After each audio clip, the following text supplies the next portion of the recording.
Peace, love, liberty, radio. And the walls come crashing down as the war at home reaches your town. You have no choice, it's safe and clean. We all submit to the war machine. You know what today is. What day is it? Yeah, no, there's no camel behind me to yell, "Hump Day!"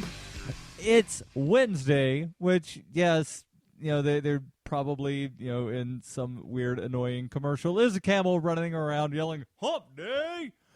But today is the day that I answer your questions. It's the Ask Me Anything episode of Peace, Love, Liberty Radio, and I've got several questions today. I've got one that's sort of a three-part question that I'll get to after I answer the first question that is actually going to probably be a very time-consuming answer. So this came from a former coworker of mine who says, "Darryl, a coworker of mine tells me he's a conservative libertarian. Can you tell me what that means? Because he sure could not."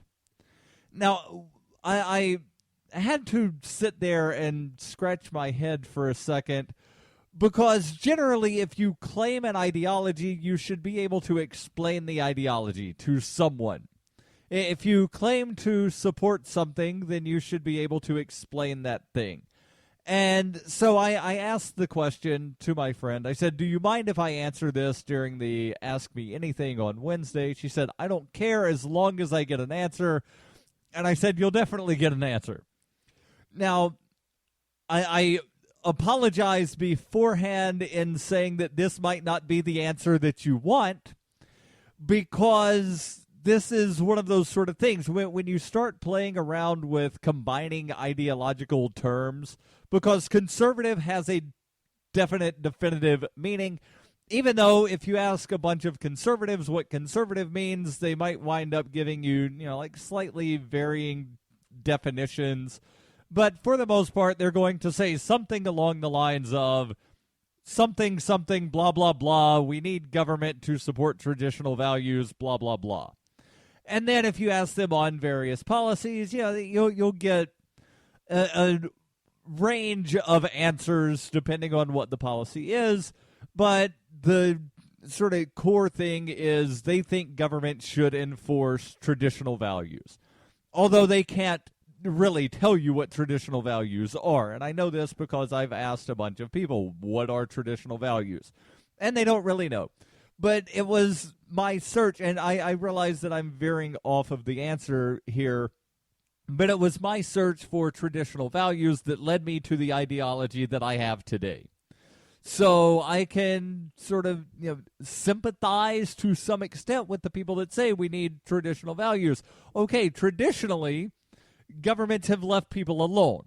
That is a traditional value. If you look back throughout history, it's really only been within the last couple hundred years that government's really screwed with people. So traditionally, people have been left alone to do as they wish, as long as they are not causing unjust harm to another person. And yes, I realize that there are exceptions to that in various things. But again, I'm speaking broadly here that traditionally people have been left alone as long as they have not caused unjust harm to others, at least left alone by governments. So to answer the question of what is a conservative libertarian, you really need to, again, like I said, understand what conservative means. And conservative, properly defined, means a supporter of the status quo. But as I said, most people that claim to be conservatives will claim we need traditional values, we need government to enforce traditional values. Libertarians, on the other hand, say we need to reduce government to the point that the maximum role is protection of life, liberty, and property. A true libertarian will support reducing the size, scope, and power of government at all levels on all issues. Now, the people that call themselves conservative libertarians, they try to pick and choose which parts of libertarianism they like and which parts of conservatism they like. But one thing that they disagree with libertarians on is conservatives hold to the idea that government is supposed to be there to basically enforce morality. And that is where I completely disagree. Because who am I to say that what I believe to be moral is necessarily what everybody else should believe to be moral? And you sort of have to ask the question of, are morals subjective or objective? And I would say that morals are objective, but most people confuse ethics and morality. And I don't want to get into, like that sort of tangent on ethics versus morality and what's the difference. But to answer the question of what is a conservative libertarian, I tried finding definitions from a bunch of different places. Most of the places that I found definitions of the term were from people that had websites where they were trying to say, I'm a conservative libertarian and I'm really just a libertarian, see? And they leave out really all of the negative, and it's not an objective definition. And I realized that Wikipedia is not the greatest place to go because, anybody can edit. So, like sometimes you might go to a website and it says, whatever is penguin poop, and that's not it. And then, it takes 12 hours for somebody to wind up noticing that a page was vandalized and fix it. But they do have a definition of libertarian conservatism. And they say libertarian conservatism is a conservative political philosophy and ideology that combines right libertarian politics and conservative values. Libertarian conservatives' first value is negative right to achieve socially and culturally conservative ends. They reject liberal social engineering. I'm not really sure what that is, but that's not really the point here. The co-founder of the National Review, Frank Meyer, has called libertarian conservatism fusionism.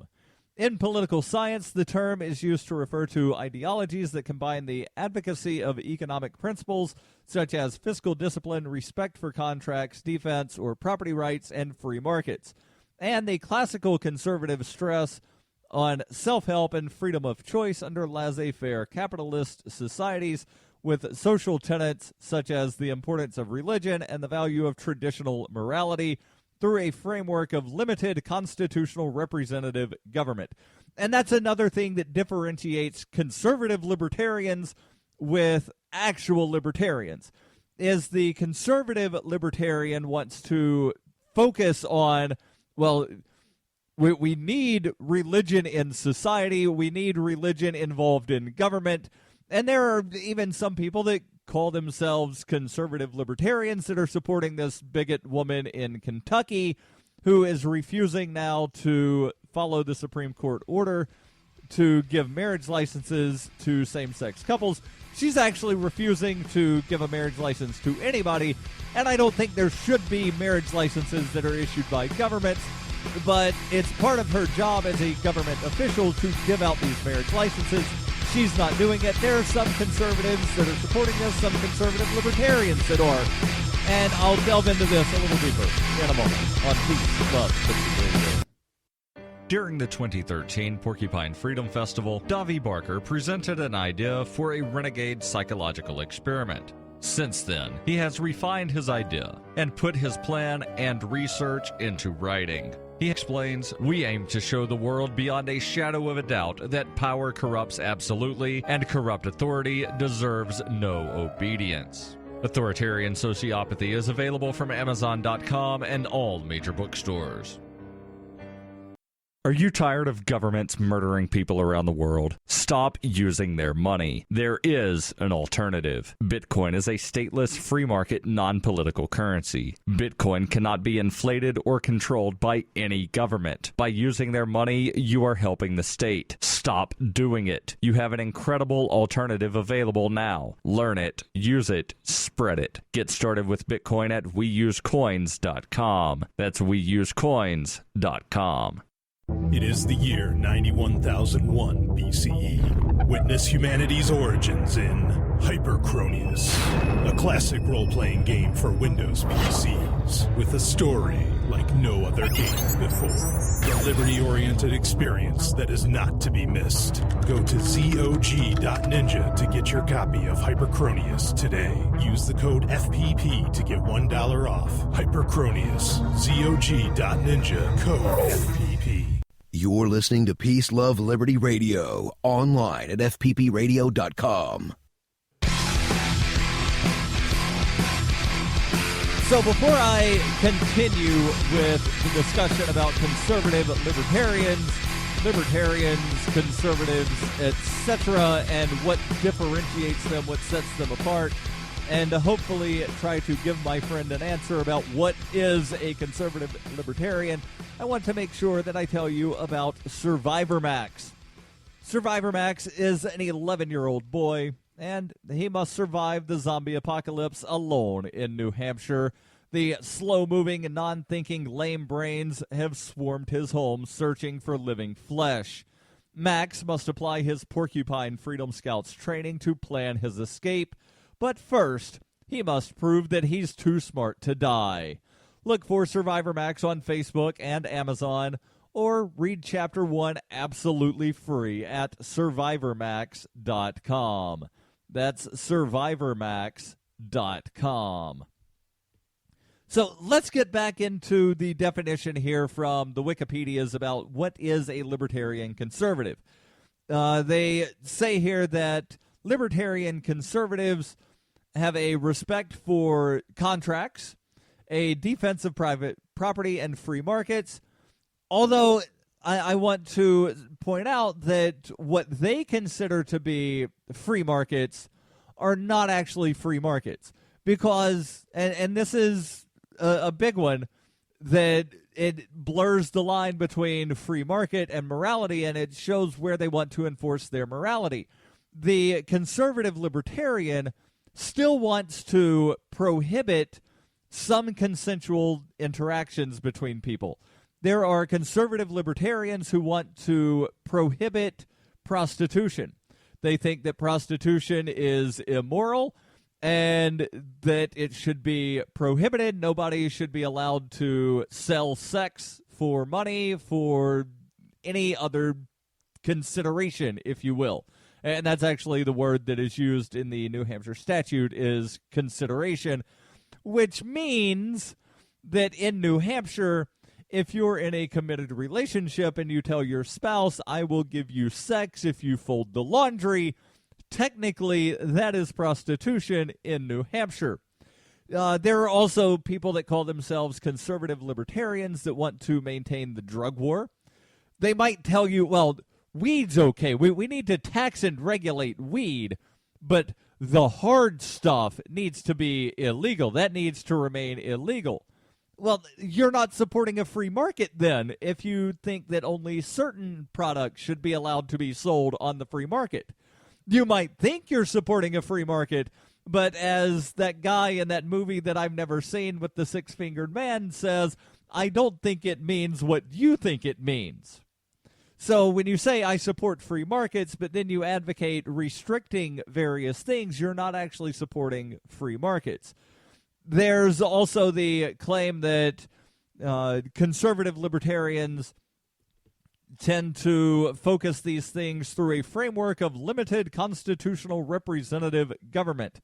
And most people that I have met that call themselves conservative libertarians or libertarian conservatives, they want a lot more control at the local level. And I can completely understand, the decentralization sort of thing of we don't need Washington, D.C. telling everything or telling everybody what to do. handing down diktats that must be followed, but some of the things that people want regulated. So there are some conservative libertarians that say, I don't want Washington telling me who to marry or who I can or whatnot. But they have absolutely no problem with a municipality imposing a restriction on who is allowed to marry whom. They have no problem with a local municipality imposing regulations on self-defense weaponry. They have no problem with local municipalities imposing fill-in-the-blank regulation. They just don't want it done from Washington, D.C. Whereas, again, I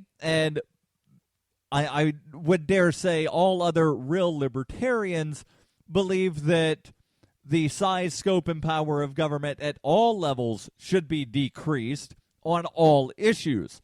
Not one of these, well, we need to build a wall or we need to increase the size of the military. No, the military is too large. It needs to be cut. There doesn't need to be a border fence on either the Canadian or the Mexican border. And the only reason I mentioned the Canadian is apparently Scott Walker not too long ago said that a border fence on the Canadian-U.S. border is something that should really be considered or looked at or something along those lines. Like this guy's like, we need to build a wall on the Canadian border too. Yeah, no, we don't.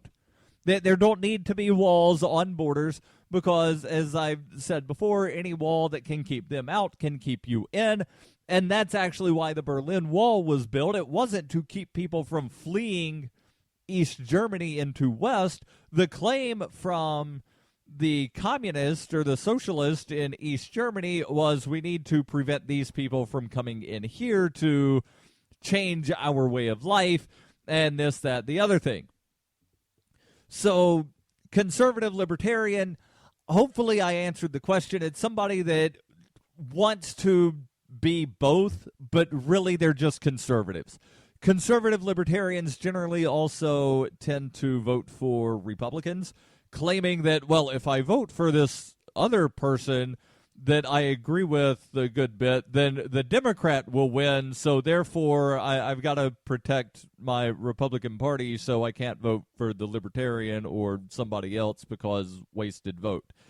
And that's complete absolute BS. The whole wasted vote thing is BS. And it also relies on the claim that the votes belong to the candidates. And if you vote for anybody else, then you're stealing a vote from one of the two candidates. No. Your vote belongs to you, and you get to give it to whomever you wish.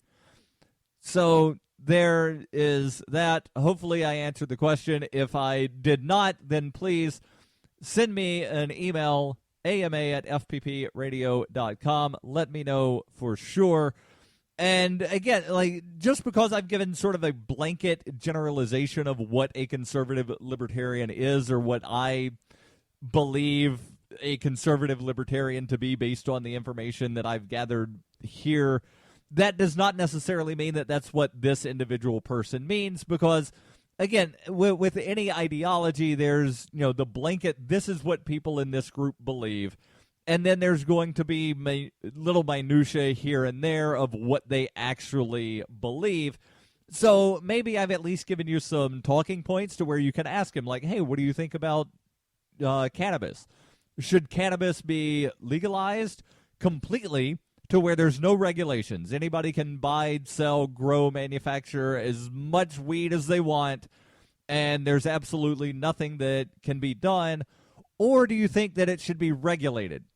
And the claim in Colorado and Washington is that it's regulated like wine when it's not at all regulated like wine because there's no limit in Colorado, as far as I've been able to find, that says that you're limited to buying only one bottle of wine at a time or 2 bottles.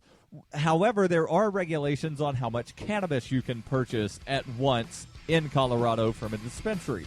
There are limits on how many plants you can have. There are limits on all kinds of things related to cannabis that do not apply to wine or any other substance in Colorado. So maybe ask that question and go from there. What about meth? Do you think that crystal meth should be legal? Why, yes, I do. There's more when we come back. When her plush and comfy life suddenly and unexpectedly fell apart, Brooke and her dog Cloud set out to defy the odds. If this is a man's world, as they say, living on the streets is no place for a young woman. One day she awoke in the redwood forest and realized she had become a hobo, and would ultimately come to know exactly what it means to survive. How to Be a Hobo by Brooke Willett is available from Amazon.com and all major bookstores. Coinbase is a simple and secure online Bitcoin wallet for sending, receiving, and storing Bitcoin. Coinbase also allows you to buy and sell Bitcoin using a bank account or use their tools to accept Bitcoin as a merchant. Opening a wallet is quick and easy, and for merchants, there are no transaction fees on the first $1 million worth of transactions. Get started at coinbase.fppradio.com. You can support FPP Radio by joining the Fans program. Fans are friends, allies, and numerary supporters. Fans help FPP afford to produce more original content. You can join the Fans program for as little as $3 per month or any amount of Bitcoin per month, thanks to the recurring payment options provided by Coinbase. To learn more or to join the Fans program, visit fans.fppradio.com. That's FANS.fppradio.com. You're listening to Peace, Love, Liberty Radio with Darryl W. Perry.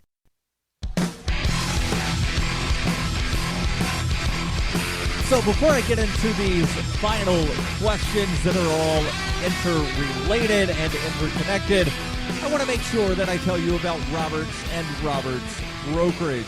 For over 35 years, Roberts and Roberts Brokerage has been a trusted source for buying and selling your investment-grade precious metals.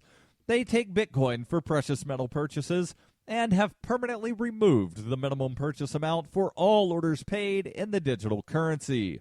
Call Roberts & Roberts Brokerage today for knowledgeable advice on investing and a forward-thinking approach to new technologies.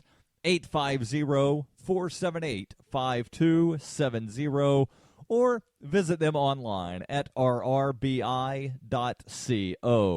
That's rrbi.co.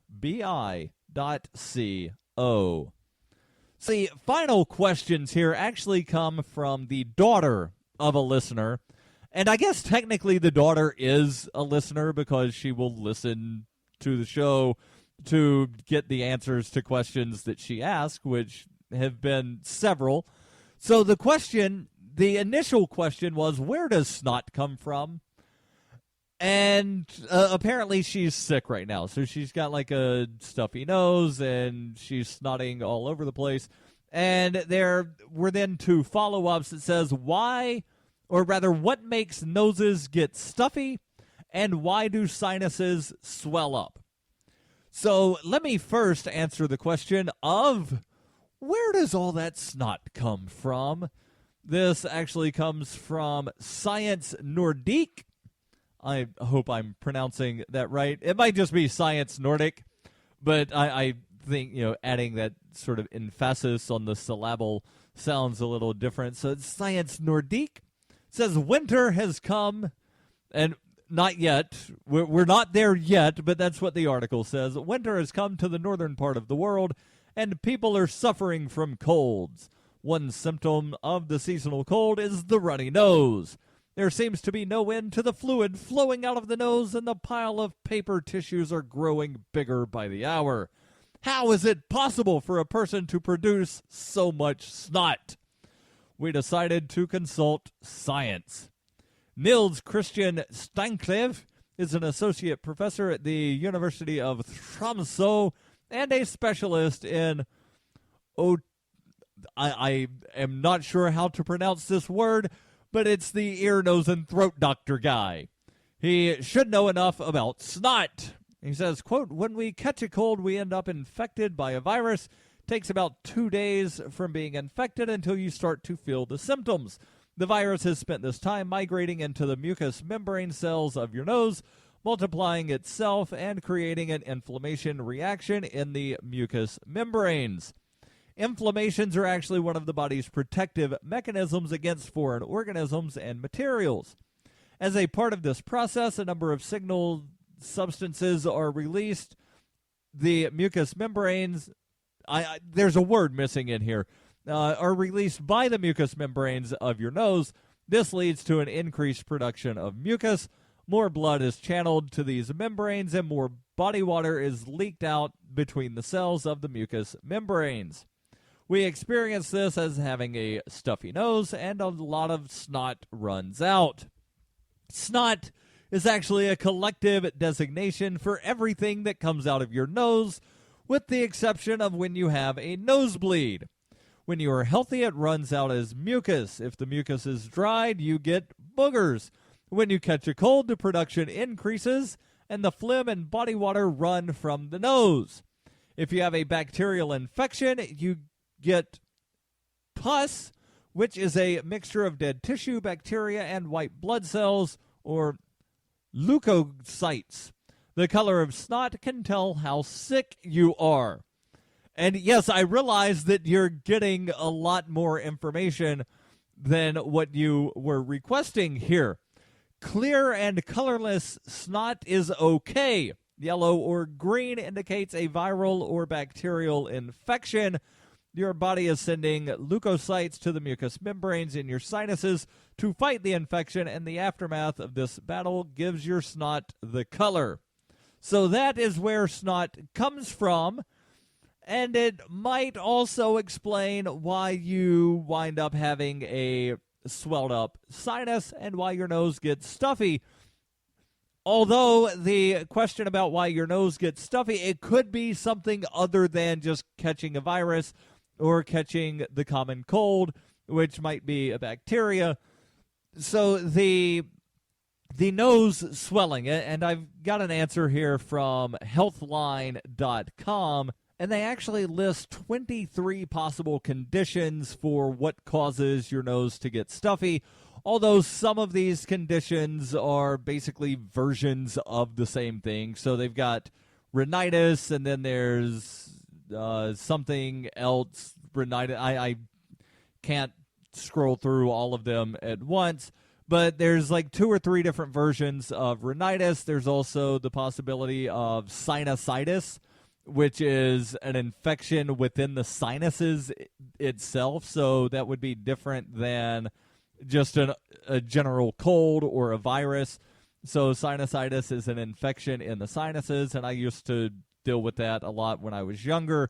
And now I've got like a permanently deviated septum sort of thing going on from when I broke my nose when I was about 12 or 13, and then broke it again when I was like 18 when I swam into the side of a pool. It was actually a bolt that was holding in one of the underground lights in the pool. I swam into that, and so that wound up causing my nose to break again, and I've had problems with the one nasal ever since. So nasal congestion is another term. This from healthline.com. Nasal congestion is another term for a stuffy nose. It is often a symptom of another health problem, such as a sinus infection, but may also be caused by the common cold. And this says that I can read more, and I keep clicking on read more, and it's not actually popping anything up. So let me try doing a hard refresh on this page, and hopefully it will wind up allowing me to actually read more about the nasal congestion. Otherwise, I can skip through here and tell you some of the things that they list other than rhinitis and the common cold and a broken nose are some of the things. Nasal polyps. Sometimes people will get nasal polyps. There's allergic rhinitis, also commonly referred to as hay fever. There's deviated septum, enlarged adenoids. Adenoids are small tissues located in the back of the throat, similar to tonsils located right above them. And I'm sure that I've heard about adenoids before, but I've never really thought about them. People can also have allergies, frontal sinusitis, which is somehow slightly different than regular sinusitis. There's also asthma and allergic asthma, meaning asthma caused by an allergy. There's respiratory syncytial virus infection, which, again, it's some kind of infection virus thing. The swine flu, you might possibly have the swine flu, but probably not. Very few people actually have that thing, but it's listed. I'll post the full link in the show notes so you can read all about the stuff he knows. This has been Peace, Love, Liberty Radio.